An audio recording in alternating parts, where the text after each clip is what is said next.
Hello everybody.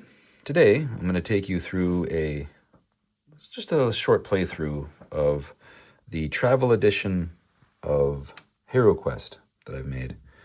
In the previous video that I had going over my project of this, I actually made my own dice, but I found these actually on Temu. So I went ahead and just ordered them. They were only a few bucks, and they're nice looking dice, and they are the dice for HeroQuest.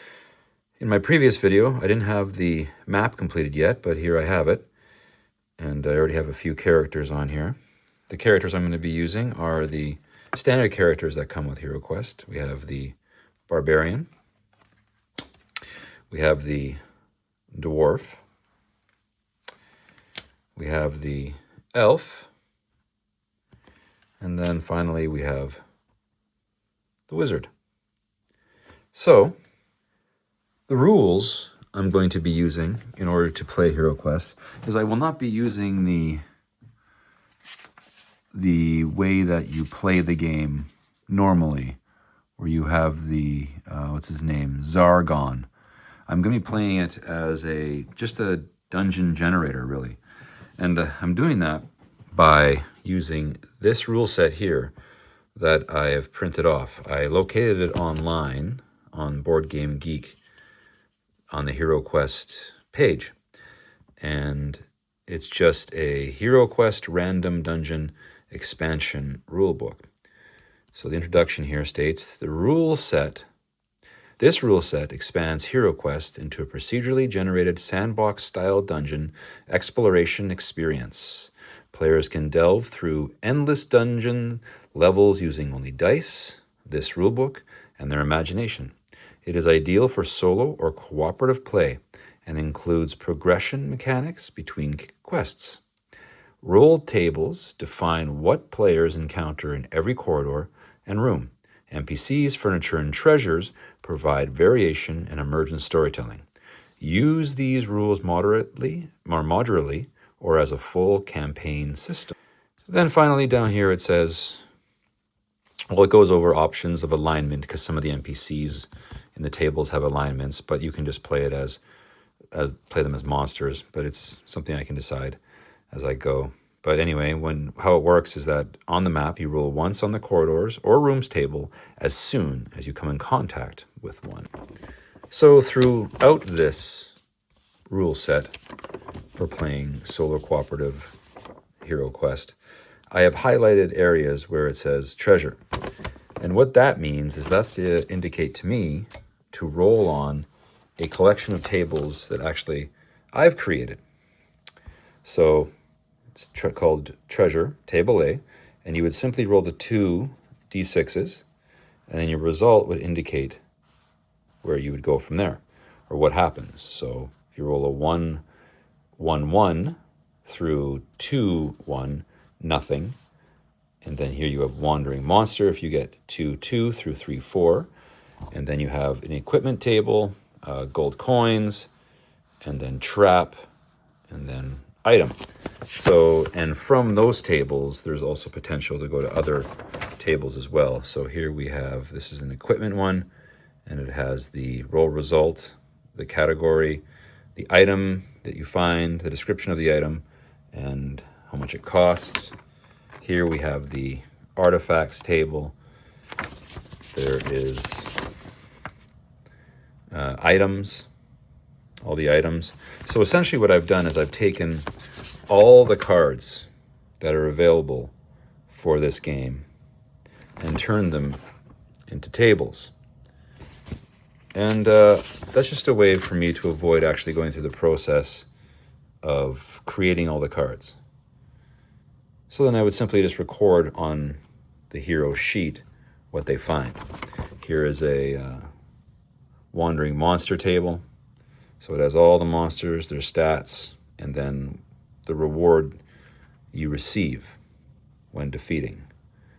And I've included in here a lot of some maybe, what are they? They are fan-made monsters, or monsters that you found in, there was an expansion someone made, or a variation of HeroQuest where it had the Dungeons and Dragons cartoon characters. Some of the monsters you face in the TV show, and then of course there is Tiamat, Wolf, and I have them all in here as well too. Buried deep in the tables though, so it'd be very rare to actually come across any of them. And then here I've also recorded all the spells that are available in HeroQuest. But let's get started with the game. So now that seeing how HeroQuest has been turned into a very random dungeon experience, we aren't basing it off any of the scenarios that are presented by Zargon, I believe his name is. But we're not playing it that way. We are going to play it that essentially I can start the game any way I wish. And I've decided to start it with a very punishing sort of scenario. And that is, we were captured and thrown into a dungeon. And so our goal here is to simply find stairs that go up. And that will then get us out of the dungeon. So I will start out with no weapons for the Barbarian, no weapons for the Dwarf, the Elf. All they simply have is their base attack dice. So for example, you have the Barbarian here. He throws three combat dice. So that's all he would throw. He doesn't have his broadsword. And the Dwarf doesn't have his axe. The Elf doesn't have his weapon or his spell book.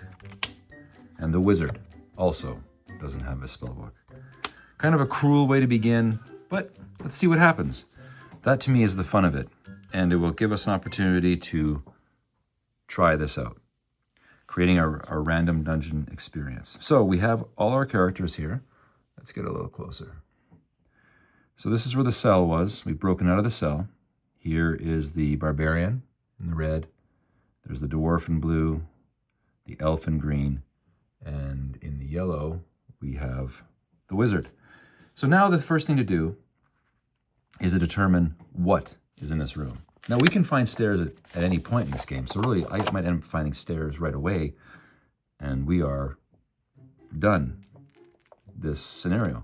But, so the first thing we do is that, as we're instructed, is that whenever we enter a room or a corridor, we would then immediately roll on the appropriate table. So we are in a room, so we will roll the room generator. So we roll 2d6, and then we simply go to the appropriate table in here based on our result. So let's roll here. So I'm gonna make it that the green is the first number, and the black the second number, but that comes to certain tables. We're just gonna simply roll these and add them. Such small dice. 5 plus 3, so we have 8. So we go to our room generator. 8, there is monsters and a treasure chest. Great. So in this booklet, we do have a monsters table. So I'm gonna find that, give me a moment. Okay, so we have the room monster table, room monsters. So we roll 46, and let's see what we encounter. Add them together, 4, 5, 6, 7, 8, 9, 10. So a 10 result is, focus, 1d6 skeletons. 1 skeleton. All right, let's address combat. So now we'll have to determine who the skeleton is going to attack. So usually the order is, the order of the turn is the Barbarian, then you have the Dwarf, then Elf, then Wizard. And if the Barbarian entered the room by themselves, for example, or entered the corridor, then you'd be rolling this encounter to see what the Barbarian faces. But because this is the start of the adventure, I'm gonna just do it this way, just because they all start in the room together, and it's the very, very beginning. But we'll be playing it like the other way as we proceed.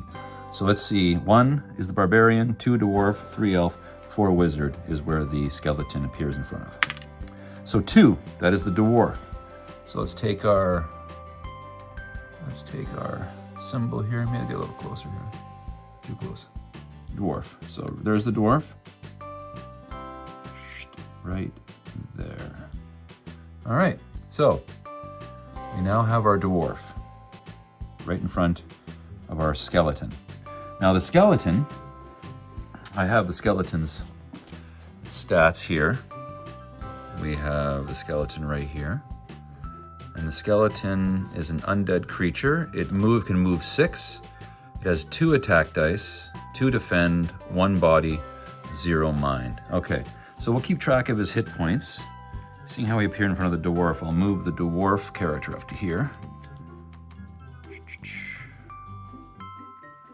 And in HeroQuest, the characters get to attack first.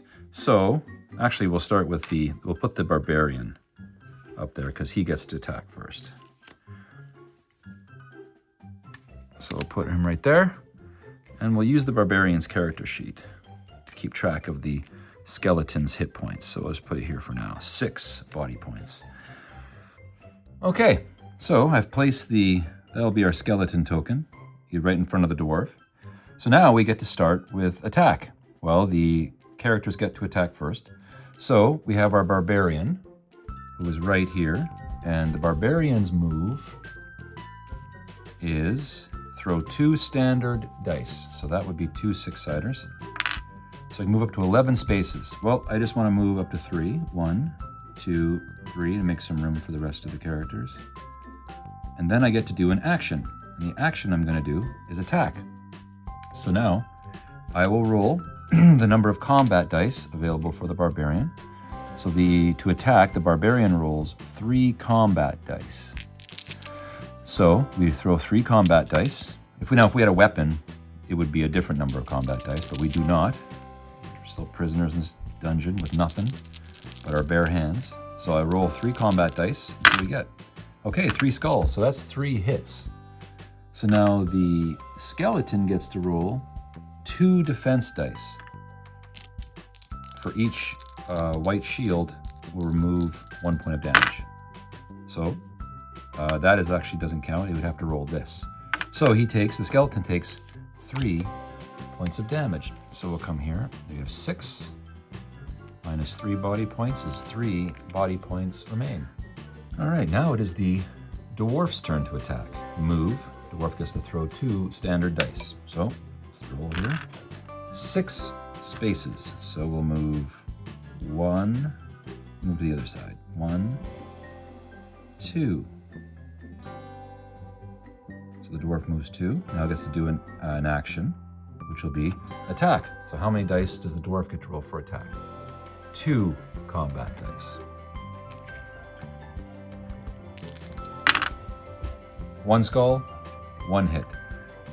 The skeleton gets to roll 2 defense dice and doesn't block either one. So it takes another point of body damage down to 2.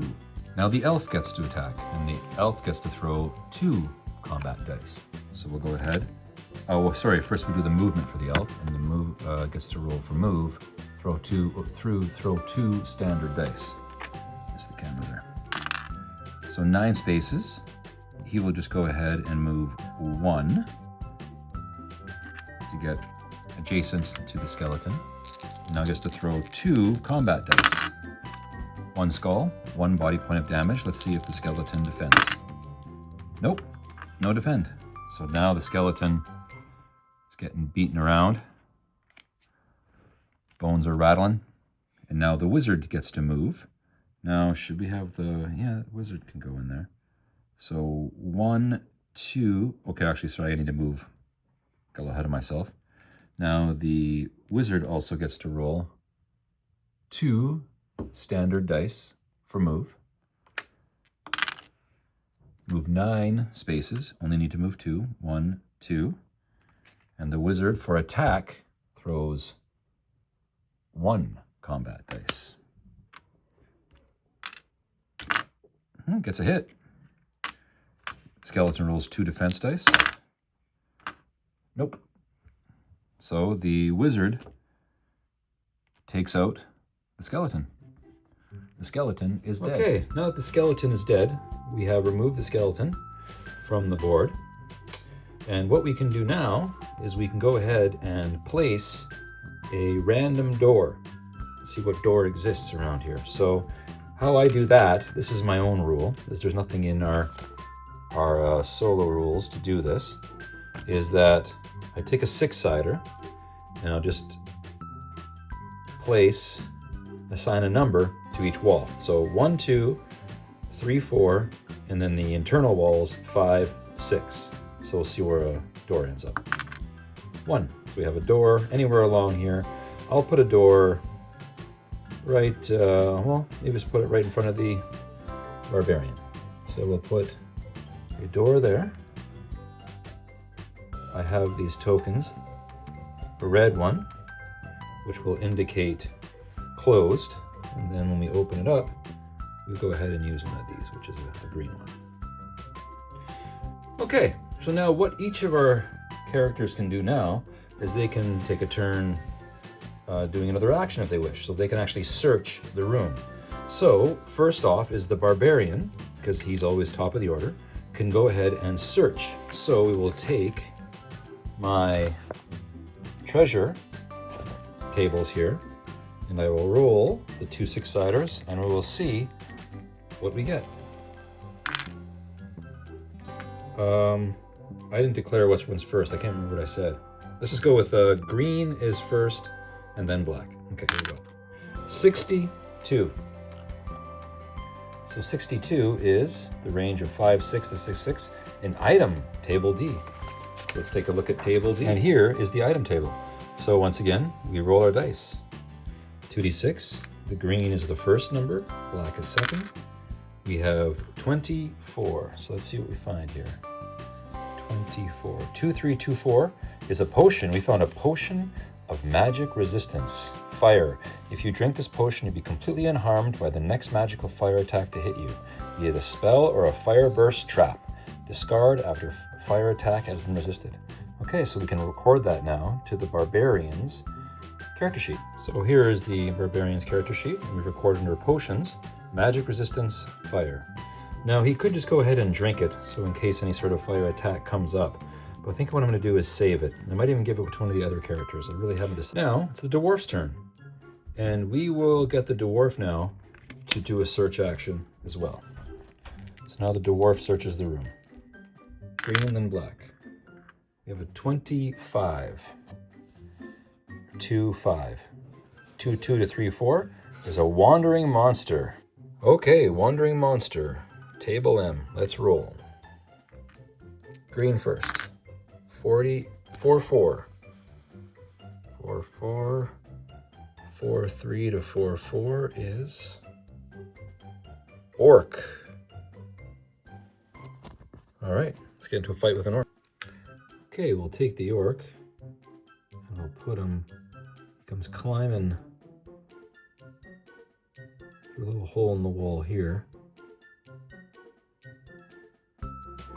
So he's right here. Okay, now what's the stats of the orc? The orc has only a body of 1. So record that here. Move 8, attack 3, defend 2, and mind 2. Okay, so the first to attack will be the Barbarian. So the Barbarian attack throws 3 combat dice. 1 skull. And the orc has 2 defense dice. Nope. So therefore, the orc only had 1 body point and loses it. The orc is dead. Okay, so now it is the elf's turn. And the elf is also going to do a search. So let's go to the beginning here, to our treasure table, which once again is our substitute for the cards, and we'll roll the 2 dice. Green going first, 3, 3. So 3, 3 is 2, 2, wandering monster. So we must be making a lot of racket in here. And now we are drawing the attention of some monsters, and they're crawling through holes in the wall. That's the narrative anyways. So let's go to table M. Wandering monster, table M. Roll the dice. Green first. 4, 2. 4, 2 is a mummy. Ooh. The mummy has move 4, attack 3, defend 4, only 1 body, and 0 mind. All right. Okay, so now the elf discovered the mummy. So actually the elf should be attacking. The last round it was actually the dwarf who did the search. So the dwarf should have attacked, not the barbarian. So kind of messed that up. But anyway, so now the elf sees the mummy crawling through. Now the elf throws 2 attack dice. There's our mummy. There's our elf.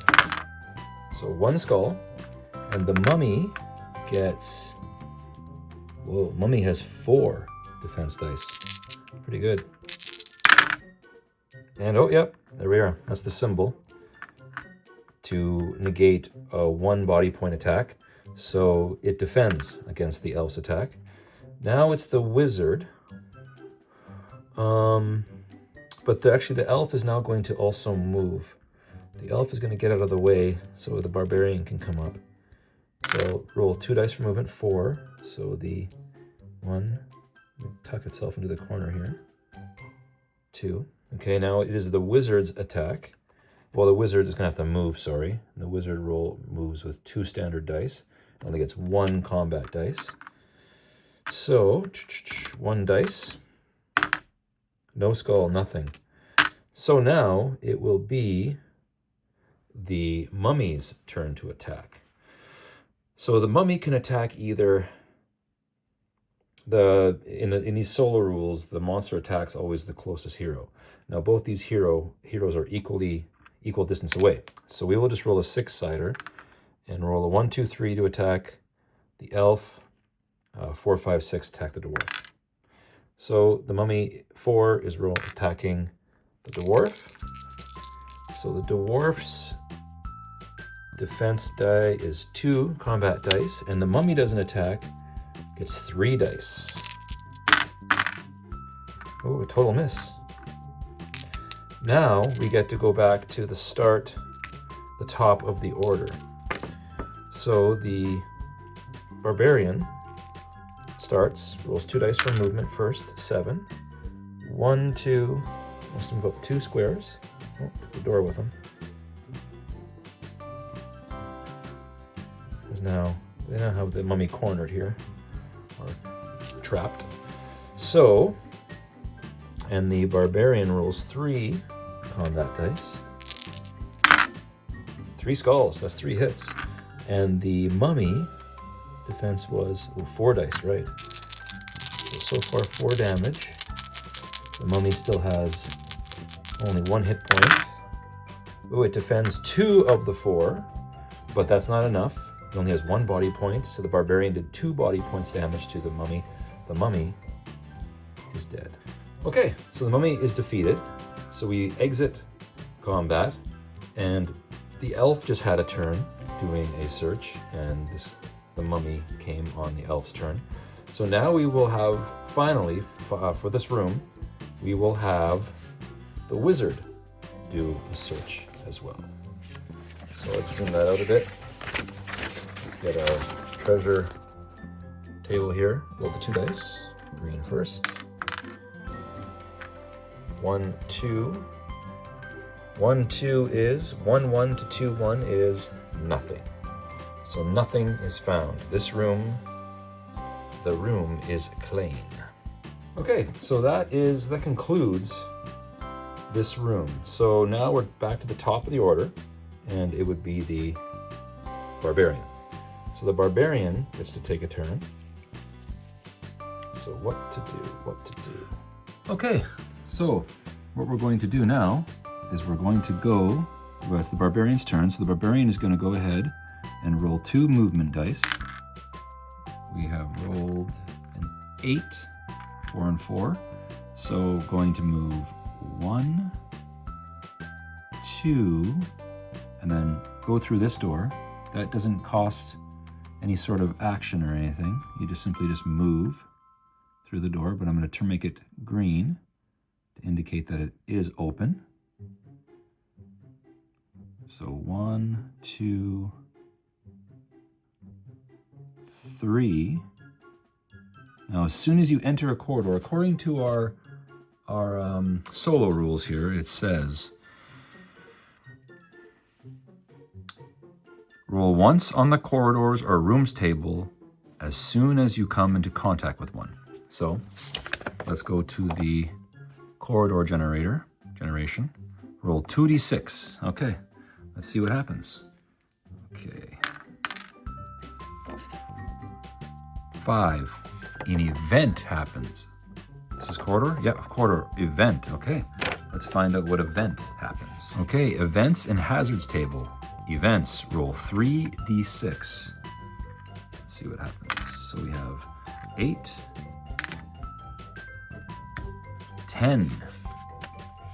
Nothing happens. Huh? What else could have happened? So curious monsters. So nearest room door opens, revealing its contents. Treasure hoard, scavenger loot, secret tunnel, lost. So lots of different things. Okay, so now we've determined there's nothing in this corridor, but now we have to generate some doors to these rooms. So I'm simply going to roll for, I'll get a little closer here, to this room here. I will roll 1, 2, 3, 4, 5, 6 to determine where the door would be. So there's going to be a door over here.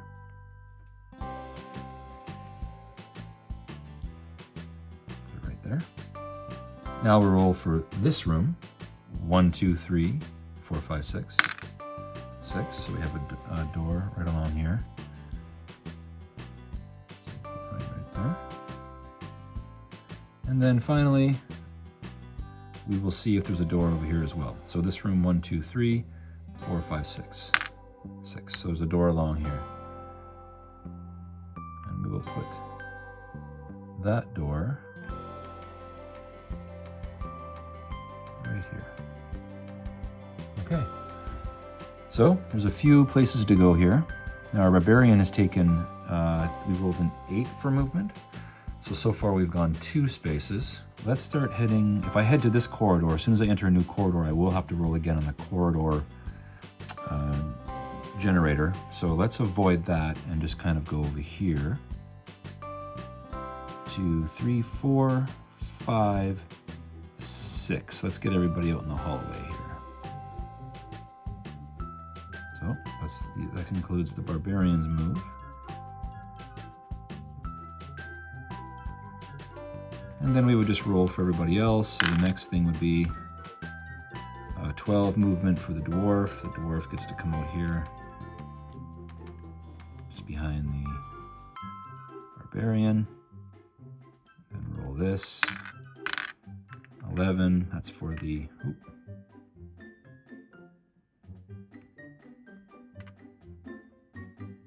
for the elf.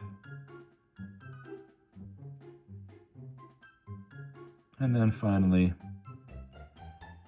oh, anything short of a 3, 5, just squeaks in there. The wizard, anyway. Really take that. There we are. Okay, so now we're all in the corridor. So now it's the Barbarian's turn again, and the Barbarian will go ahead and roll for movement. 11. So the Barbarian's gonna go, we'll go into this room here. So 1, 2, 3. So as soon as we enter this room, that turns into a green to tell us that we have entered this room. And now, as soon as you enter a room or a corridor, you must roll to see what's in this room. Let's see what we got here. Found it. Room generation, 2d6. We have 4. Empty. Oh, it's empty. But there is a 1 in 3 chance of an event. Okay, we'll roll 1 dice. 1 in 3. So if we roll a 5 or 6, there's an event. There is no event. So how I'm going to play this scenario is that if I do not find any stairs going up during the random generation of the rooms or corridors, I'll make it that the last room in the dungeon will have stairs, additional to whatever else we roll to be in that room. Well, this room is empty, so now we'll just go ahead and I'll roll for movement. Doesn't really matter, nothing's going on. So 7. So what we're going to do is we're going to come check out this room now. So he's going to be in here.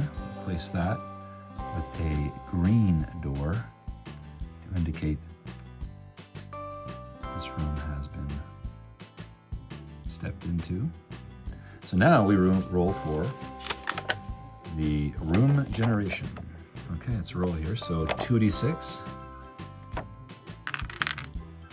8.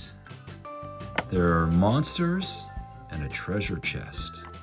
Okay, so we roll on the room monsters, roll 4d6. 10, 16, 18. There's one rat ogre. Oh boy. If we defeat the rat ogre, we'll get 40 gold. And then, because this room also has a treasure chest in it, we would then be able to go to the treasure chest table here and roll and see what else we find. Here are the stats for the rat ogre. Move of 8, attack 4 dice, defend 3 dice, 2 body points, and 1 mind. Okay, now the barbarian rolled a number of movement. So the barbarian rolled an 8, I believe. So the move, and he'll be able to attack. Come right into the rat ogre. So let's have the attack roll by the barbarian, which is 3 dice. All right, we have 1 skull. Not great. And the rat ogre rolled for defend 3 dice. Oh, yeah, it defended. Got that symbol. That symbol is defense for monsters. So it takes no damage. So now the ogre will get to attack. And then, oh, actually, no.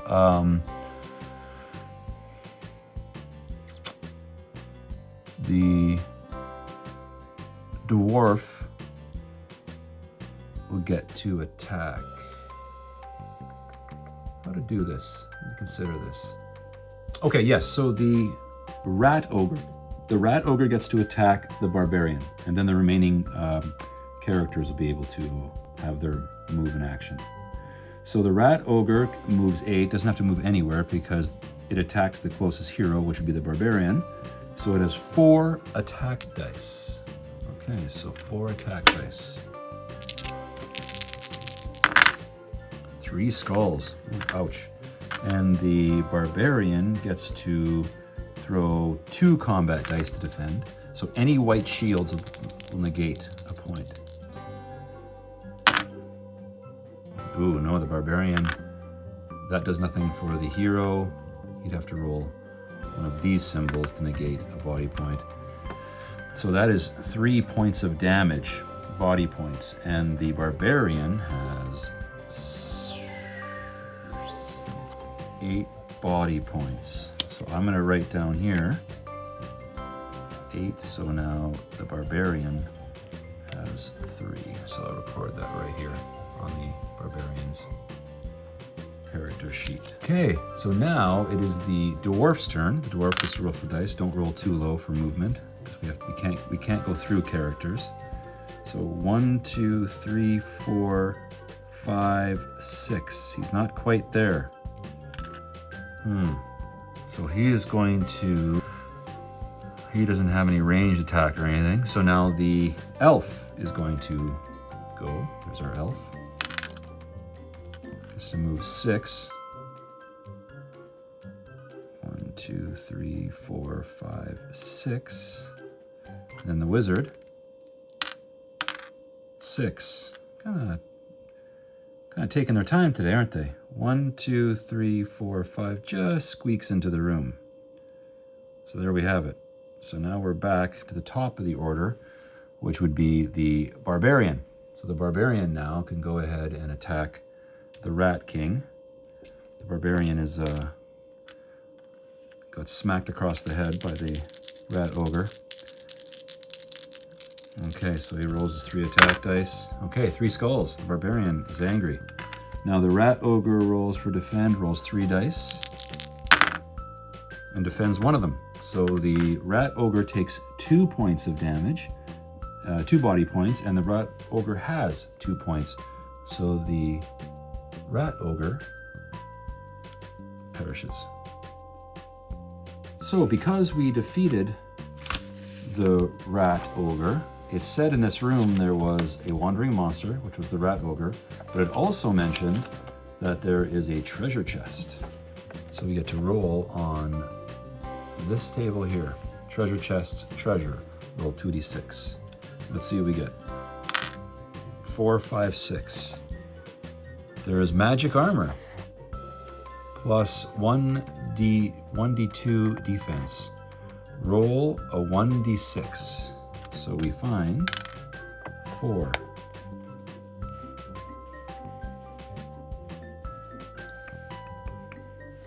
We find a helmet. And we also got $40 for defeating that. 40 gold for defeating that. And I'll put that down on the Barbarian's character sheet here. Indicate gold, 40 gold. So we got 40 gold and we got a helmet. So I think I'm going to give the helmet to the Barbarian. The Barbarian found it. So equipment, I will write down helmet. All right, what does a helmet do? I have no idea. So we can also check this room. I didn't do this in the last room, actually. Went into the empty room. I should have done this. I should have checked if there are any doors inside the room that lead to any of the adjacent rooms. So I'm going to do that here. So the external, the walls that lead to corridors will take up 1, 2, 3, 4, and then 5. If I roll 5, there'll be a door here. 6, a door here. So let's see what we roll. 6. So there's a door on this wall. So we'll put it right there.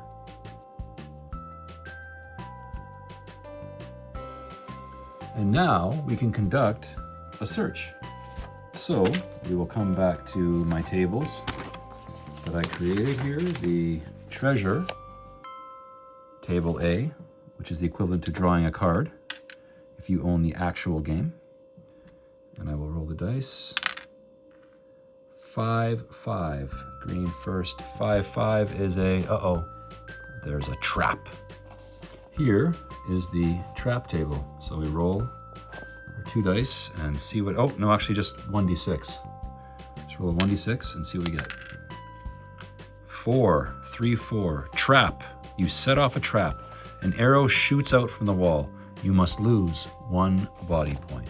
Okay, and I just looked up what a helmet does as well to see if that helped my Barbarian, but it does not. It allows you to roll 1 extra combat dice.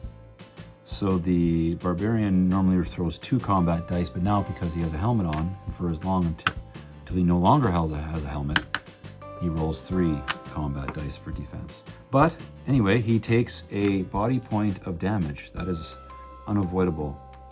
So an arrow comes shooting out of the wall and hits the Barbarian. And he is now down to half. He's down to 4 body points. Now it is the Dwarf's turn. And the Dwarf is going to now roll on the treasure table, see what he finds. So the elf rolls 6, 6. That is an item. So table, okay, here is the item table. So item, so category, potions, there's gold. Could find an artifact, maybe. Description of the item name, etc. Anyway, so let's roll this here. So we roll 2d6, 2, 4. So 2, 4 is, here's 2, 3, and 2, 4, a potion. Wow, we found a potion of magic resistance fire again. That's our second one we found. So I'll record that on the elf's character sheet. Okay, I've recorded that on the elf's character sheet, and I wrote down that I drank it. So, drank. Magic resistance to fire under the potion section. I wrote down that I drank it. So therefore, if any sort of trap hits me or something that has fire damage, I will then be able to resist it, and then I will have to erase that from my character sheet. Now, for this room, we get to roll for the wizard search. So let's see what the wizard finds. 4, 4 again. More gold coins. So roll a d6 times 10. 6. That's 60 gold coins. So I'm going to write that on the wizard's character sheet. Not too bad, actually. It seems we'll have some money to spend if we make it out of here alive. And just thinking about the previous room that the Barbarian went into that was considered empty, we still could have all searched this room. So this room still is not searched. So there is still some adventuring that can be done in there. But anyway, this is kind of how the dungeon crawling without using Zargon, that's kind of how you can play the game really, as a solo game, co-op game even. And I think it works out pretty well. I mean, there may be a few kinks here and there in regards to, door placement or, where the monsters will appear in a room when they generate. But that's not really that important necessarily. So I feel it works pretty well. And so I think I'm going to conclude this video now. But if you have any suggestions on perhaps on how to go about this, if you like how this is done, if there's any sort of tweaks you would do yourself, please let me know in the comments below. Anyhow, thanks for watching. Take care, and bye-bye for now.